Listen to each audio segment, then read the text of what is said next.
حضرت ابو کبشہ عمرو بن سعد الانماری رضی اللہ تعالی عنہ سے روایت ہے کہ انہوں نے رسول اللہ صلی اللہ علیہ وسلم کو فرماتے ہوئے سنا کہ میں 3 باتوں پر قسم کھاتا ہوں اور ایک بات تمہیں بتاتا ہوں، اسے یاد رکھو کہ کسی بندے کا مال صدقہ کرنے سے کم نہیں ہوتا، اور جس پر ظلم کیا جائے وہ اس پہ صبر کرے تو اللہ تعالیٰ ضرور اس کی عزت میں اضافہ فرماتا ہے، اور جو شخص مانگنے کا دروازہ کھولتا ہے تو اللہ تعالیٰ اس پر فقر اور محتاجی کا دروازہ کھول دیتا ہے۔ اور ایک بات میں تمہیں بتاتا ہوں، پس اسے یاد رکھو، دنیا میں 4 قسم کے لوگ ہیں۔ ایک وہ بندہ جسے اللہ نے مال اور علم عطا کیا، پھر وہ ان کے بارے میں اللہ سے ڈرتا ہے اور رشتہ داروں سے حسن سلوک کرتا ہے، اور ان میں جو اللہ کا حق ہے اسے پہچانتا ہے، اور یہ شخص جنت کے سب سے افضل درجوں میں ہوگا، بہت اونچا۔ اور وہ بندہ جسے اللہ نے علم تو دیا مگر مال نہیں دیا، بس وہ سچی نیت رکھتا ہے اور کہتا ہے اگر میرے پاس مال ہوتا تو یقیناً میں بھی فلاں آدمی کی طرح عمل کرتا، اور فلاں سے مراد اس کی اوپر والی کیٹیگری ہے کہ جس شخص کو اللہ نے مال اور علم دونوں دیے، بس اس کی نیت یہ ہے تو اس کا اور پہلے شخص کا اجر برابر ہے، وہ بھی درجوں کے اعتبار سے قیامت کے دن بلند ترین درجوں میں ہوگا۔ اور وہ بندہ جسے اللہ نے مال دیا اور علم نہیں دیا، بس وہ بغیر علم کے اندھا دھند طریقے سے خرچ کرتا ہے، اس کے بارے میں نہ اپنے رب سے ڈرتا ہے، نہ رشتہ داروں کے حقوق ادا کرتا ہے، اور نہ اللہ کا کوئی حق اس میں پہچانتا ہے، نہ اللہ کا حق دیتا نہ بندوں کا، تو یہ سب سے بدترین منزلت پر ہے۔ اور وہ بندہ نہیں عطا کیا اس کو اللہ نے مال اور نہ علم، تو وہ کہتا ہے اگر میرے پاس مال ہوتا تو یقیناً میں بھی فلاں آدمی کی طرح عمل کرتا، اور فلاں سے مراد اس کی اوپر والی کیٹیگری ہے جو اپنا مال بے انتظامی سے اندھا دھند خرچ کر رہا ہے، بس اس کی نیت یہ ہے تو ان دونوں کا بوجھ برابر ہے۔ اب آپ یہاں دیکھیے کہ آپ صلی اللہ علیہ وسلم نے ساری دنیا کے لوگوں کو 4 حصوں میں بانٹ دیا۔ ایک وہ جس کے پاس مال بھی ہے اور علم بھی ہے، اور جس کو اللہ یہ 2 نعمتیں دے دے اس کی خوش قسمتی کا تو کیا ٹھکانا۔ وہ کیا کرتا ہے، مال کو اپنے علم کے ساتھ ایسی ایسی جگہوں پہ خرچ کرتا ہے جہاں سے وہ بہترین فائدے اٹھاتا ہے، یعنی درجہ یا اس کا اجر اور ثواب بہترین پاتا ہے۔ یہ بالکل ایسے ہی ہے کہ جیسے آپ دیکھیں ایک بالکل ان پڑھ تاجر ہوتا ہے جو نہ مارکیٹ کو جانتا ہے، نہ تجارت کے اصول قاعدے جانتا ہے، نہ اسے کوئی پتا ہے، اور وہ تجارت کرنے کھڑا ہو جاتا ہے، تو وہ مال کہاں لگائے گا، گواں بیٹھے گا، لاس کر لے گا۔ اور ایک وہ ہے جو پڑھا لکھا تاجر ہے، تجارت سے پہلے اس نے ایک ڈگری کی، یا ڈگری نہیں بھی کی تو ایک تجربہ حاصل کیا ہے، اور وہ مارکیٹ کو بھی جانتا ہے، حالات بھی جانتا ہے بہتر طور پر، اب وہ باقی سب سے آگے نکلتا چلا جائے گا، یعنی اس کا جو پروفٹ ریٹ ہے یا اس کا جو نفع کا جو مقام ہے وہ تو بہت آگے، وہ تو تھوڑے ہی عرصے میں بہت کچھ کما جائے گا، کیونکہ اس کو پتا ہے کہ مال کو کہاں لگانا ہے اور کیسے لگانا ہے۔ اس کے برعکس ناسمجھ شخص کچھ بھی نہیں کر سکے گا، مال ضائع کر دے گا۔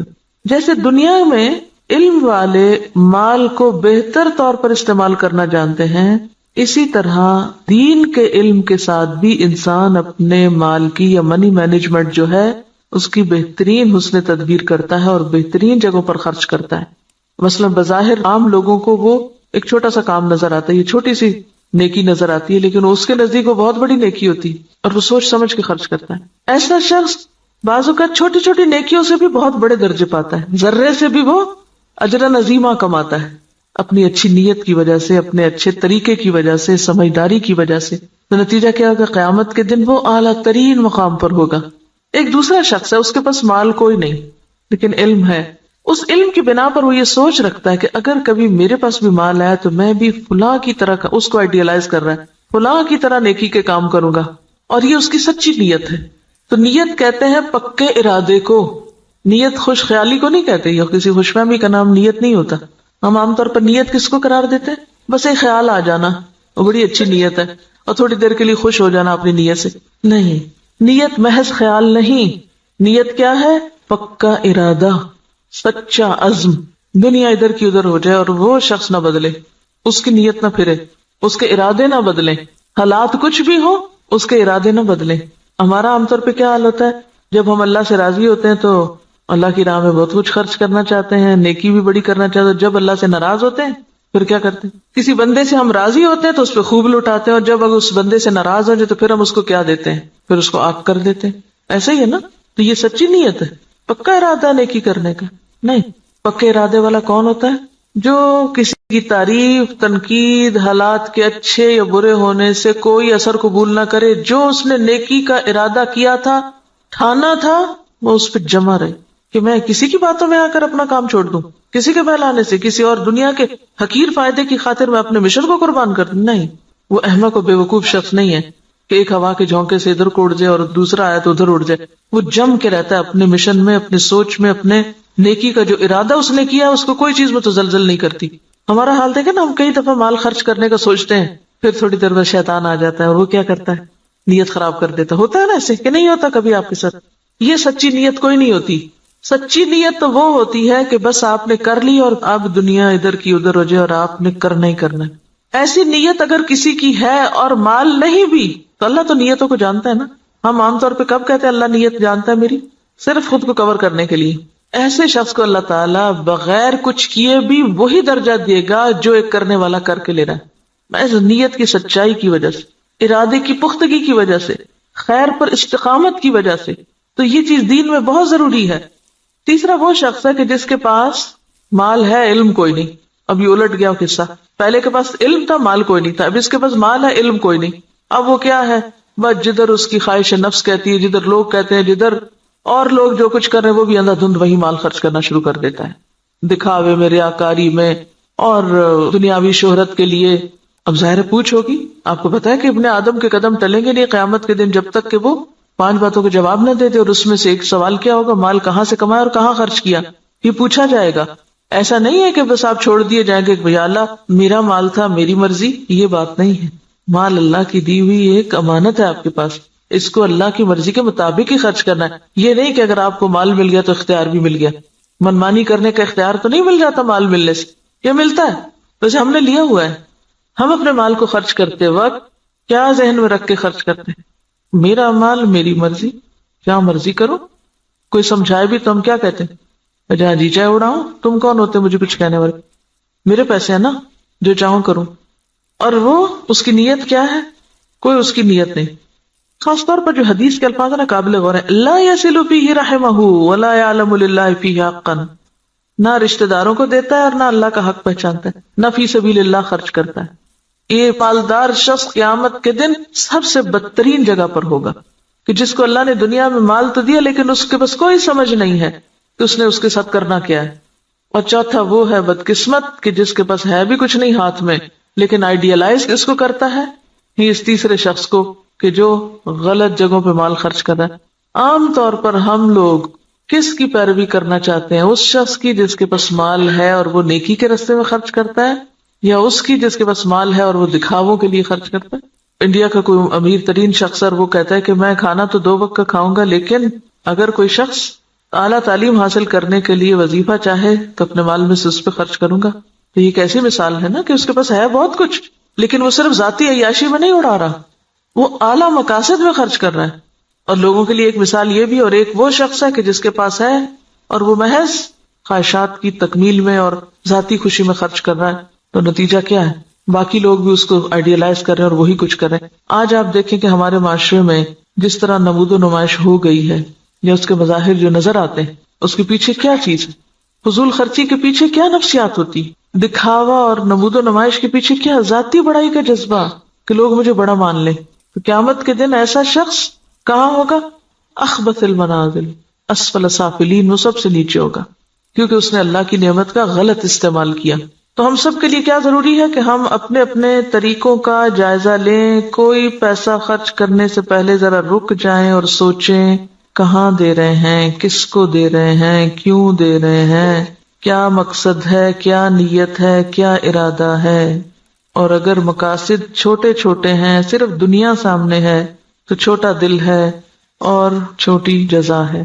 اور اگر دل بڑا ہے، مقاصد بڑے ہیں تو ذات سے بھی کاٹ لیں گے، اپنے آرام سے بھی کاٹ لیں گے اور بڑی جگہ پر انویسٹ کریں گے. صرف زبان کے ذائقے پر ہی خرچ کرتے چلے جانا، صرف دل کے سکون میں لباس پر ہی خرچ کرتے چلے جانا، صرف اپنی ذات ہی کو یا اپنے ہی آرام کو دیکھتے چلے جانا اور دین کے اور اعلیٰ ترین مقاصد کو بھول جانا، تو دنیا میں بھی مسلمانوں کو کس سے دوچار کر رہا ہے. اب دیکھیے، ہم نے بہت اس پر پہلے بھی بات کی تھی کہ کہ ترقی یافتہ قومیں، آپ کو پتا 40% تک ٹیکس ہوتا ہے ان کا، 40 بازوں کا 60% بھی ٹیکس ہوتا ہے کہ آپ نے 100 روپے کمایا، 60 روپے دے دیجئے گورنمنٹ کو، وہ آپ کے لیے سڑکیں بنائے، اسپتال بنائے، ریسرچ سینٹر قائم کرے تاکہ قوم ترقی کرے۔ ہمارا کیا حال ہوتا ہے کہ ہم جتنا بھی کمائیں وہ سارے کا سارا پلٹ کر اپنی جیب میں ڈالیں، گھر ہمارا محل ہو، سڑک اور گلی چاہے ہماری ٹوٹی پھوٹی ہو۔ اسی وجہ سے ہم اس حال میں ہیں کہ ہم بڑے مقاصد میں خرچ نہیں کر سکتے، اپنی ذات کے لیے اور اپنے ہی لیے، اور پھر اپنے اوپر خرچ کرنے کے لیے ایسے ایسے طریقے اختیار کرتے ہیں کہ جس سے اجتماعی فائدہ پیچھے چلا جاتا ہے۔ اب دیکھیے کہ ایک قطرہ جب دریا میں ملتا ہے تو کیا ہو جاتا ہے، وہ کیا کہلاتا ہے، دریا کہلاتا ہے، اور جب وہ صرف قطرہ رہتا ہے تو وہ اپنی انفرادیت بھی کھو دیتا ہے، اپنی آئیڈینٹی بھی ختم کر دیتا ہے۔ اگر ہم صرف اپنی ذات کو نمایاں کرتے رہے ختم ہو کے رہ جائیں گے، اور اگر ہم نے یہ سب کچھ اچھے مقاصد کے لیے اپنے آپ کو بھی اور اپنے مال اور اپنے اوقات کو بھی لگایا تو پھر اعلیٰ ترین منازل پا سکتے ہیں۔ یہاں جو بات یاد رکھنے کی ہے، بظاہر تو حدیث بالکل واضح ہے، مطلب صاف ہے، سمجھ میں آنے والا ہے، لیکن عملی طور پہ کیا کرنا ہے؟ ہر شخص اپنے اوپر کچھ نہ کچھ صدقہ لازم کرے، کچھ نہ کچھ کسی کو ضرور دیں، چھوٹا ہو یا بڑا، اور دے کے تجربہ کریں کہ یہ بات کس قدر سچی ہے۔ آپ دے کمی نہیں ہوگی، اس سے زیادہ آئے گا۔ نمبر 2، سوچے کس نے آپ پر کوئی ظلم یا زیادتی کی، نہیں یاد آ رہا تو ذرا غور سے یہ ذرا ذہن پہ زور ڈالیں۔ میرا نہیں خیال زور ڈالنے کی ضرورت، ایسی باتیں تو ہمیں ہر وقت یاد رہتی ہیں۔ کس نے میرے ساتھ کیا زیادتی کی ہوئی، سوچیں کس نے میرے ساتھ کیا ظلم کیا اور میں نے اب تک اس کو معاف نہیں کیا، ان سب کو آج معاف کر دیں، اور اپنے دل سے ان ظلم و زیادتی کے باتوں کو نکال کے دروازہ بند کر دیں، صاف کر دیں، صفائی کر دیں دل کی۔ معاف کرنے کا سب سے بڑا فائدہ صرف انسان کو خود ہوتا ہے، اپنا دل اطمینان میں آ جائے گا، اچھا کوئی بات نہیں، وہ بھی انسان ہے نا، پتہ نہیں اس کی کیا کیا مجبوریاں ہیں، اس کو کیا کیا کمی ہے، اس پہ کیا ظلم و زیادتی زندگی میں ہوئی، اس کو کیا کیا محرومی ہوئی، اس کو معلوم نہیں کیسا ماحول ملا، تو اس کو معاف کر دیں۔ اس کا کہاں سے پتا چلے گا کہ آپ نے معاف کیا؟ آج کے بعد ان باتوں کو زبان پہ نہیں لانا، چھیڑنا نہیں، ذکر نہیں کرنا، ورنہ ہوتا کیا ہے، جب کوئی آپ کو مزید پھر دوبارہ زیادتی کرتا ہے تو آپ جس چیز کو معاف کر چکے تھے اس کو بھی ساتھ جمع کر لیتے ہیں، اگلی زیادتی تو اگلی ہے، پچھلی بھی ساری لے آتے ہیں واپس۔ کڑوی باتیں نہیں دہرانی، منہ کڑوا ہو جاتا ہے۔ صبر، برداشت، پی جائیں۔ یہ صرف آپ کی سوچ کی بات ہے، آپ سوچیں کہ میں نے کر دی، اور آپ دیکھیں کہ اللہ آپ کی مدد کرے گا اور ہو جائے گا، کیونکہ میں نے بارہا اس کا تجربہ کیا ہے، بارہا، اور اتنا فائدہ ہوا ہے۔ میں تو یہ کہتی اللہ میرے حافظے سے بھی نکال دے، میرے پاس وقت نہیں ہے ان باتوں کو یاد کرنے کا۔ اور جو زیادتی کرے اس کے ساتھ احسان، وہ بے رخی کرے، آپ اس کے پاس چلے جائیں۔ ہے مشکل، لیکن نبی صلی اللہ علیہ وسلم نے قسم کھا کے یہ بات فرمائی ہے، اگر آپ کو واقعی آپ کی قسم پر اعتبار ہے، آپ یہ سوچیے مجھے اپنے پیغمبر کی قسم کا اعتبار ہے، اللہ میری عزت میں ضرور اضافہ کرے گا اگر میں دوسرے کو معاف کر دوں گا۔ اور یہاں صرف معاف نہیں کرنے کی بات بلکہ صبر علیہا، کیونکہ جب تک صبر نہ ہو، برداشت نہ ہو، معاف نہیں ہو سکتا۔ معاف کرنے کے لیے اسے پینا پڑتا ہے، جیسے دوائی کا کڑوا گھونٹ پیا جاتا ہے۔ اور اگر آپ یہ نہیں کر سکتے نا، پھر اپنی معافی کی بھی توقع کم کر دیں۔ آپ اگر دوسروں کو نہیں معاف کر سکتے تو مت پھر امید رکھیں کہ آپ کو معاف کیا جائے۔ اگر آپ واقعی چاہتے ہیں کہ اللہ آپ کی عزت میں اضافہ کرے، کیونکہ سارے کام تو آپ اپنی عزت ہی بڑھانے کے لیے کر رہے ہوتے ہیں لیکن الٹے کر رہے ہوتے ہیں، تو جو نسخہ نبی صلی اللہ علیہ وسلم نے بتایا ہے اس کو عمل کر کے ایک دفعہ دیکھیں۔ ہے حوصلے کی بات لیکن کر سکتے ہیں، ایسا نہیں کہ کیا نہیں جا سکتا۔ اگر آپ اپنی جان کے دشمنوں کو معاف کر سکتے ہیں، حمزہ کے قاتل وحشی کو معاف کر سکتے ہیں، ابو سفیان کی بیوی کو معاف کر سکتے ہیں، ہند کو معاف کر سکتے ہیں، کوئی بدلہ نہیں لیتے، کوئی انتقام نہیں لیتے، کوئی جرمانہ نہیں لیتے، تو وہی لوگ تو پھر آگے جا کے دین کی خدمت اور دین کی عزت کا ذریعہ بنتے ہیں۔ یہ عمل کا وقت ہے۔ اور تیسری چیز، لوگوں سے توقع ہٹا دیں، لوگوں کے سامنے ہاتھ نہ پھیلائیں، لوگوں کا بھروسہ چھوڑ کے اللہ پہ بھروسہ کریں، اللہ کی طرف توجہ کریں، کیونکہ جب انسان لوگوں کے سامنے ہاتھ پھیلانے لگتا ہے، لوگوں پہ توقع رکھنے لگتا ہے، تو نتیجہ کیا نکلتا ہے؟ صرف مایوسی ہوتی، صرف حسرتیں ہی جنم لیتی، لوگوں سے استغنا برتے ہیں۔ کسی شخص کے بارے میں اگر آپ کا علم یقین کی حد تک بھی ہونا کہ یہ شخص میرے لیے برا سوچتا ہے، آپ اچھا سلوک شروع کر دیں، آپ کا حسن اخلاق اس کا ذہن آپ کے بارے میں ضرور بدلے گا۔ لیکن اگر آپ دوسری طرح معاملہ کرتے رہیں، دو چار تانے دے کے، دو چار پچھلی باتیں یاد کرا کے، شکوے شکایتیں کر کے، سوال پیدا نہیں ہوتا کہ خود بھی راحت پائیں اور دوسرے بھی آپ سے پائیں، اور آپ ان انعامات کو پا سکیں جو اللہ نے صرف ان قربانی کرنے والوں کے ہی لیے لکھے. پہلے حدیث میں مال کا صدقہ ہے، دوسری حدیث میں عزت کا صدقہ ہے، نفس کا صدقہ ہے.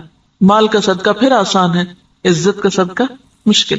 لیکن جو جھکے گا وہی بلند ہو سکے گا، اکڑنے والا کبھی بلند نہیں ہو سکتا. انک لن تخرق الارض ولن تبلغ الجبال طولا. سبحانک اللہم وبحمدک نشہد ان لا الہ الا انت نستغفرک ونتوب الیک. السلام علیکم ورحمۃ اللہ وبرکاتہ.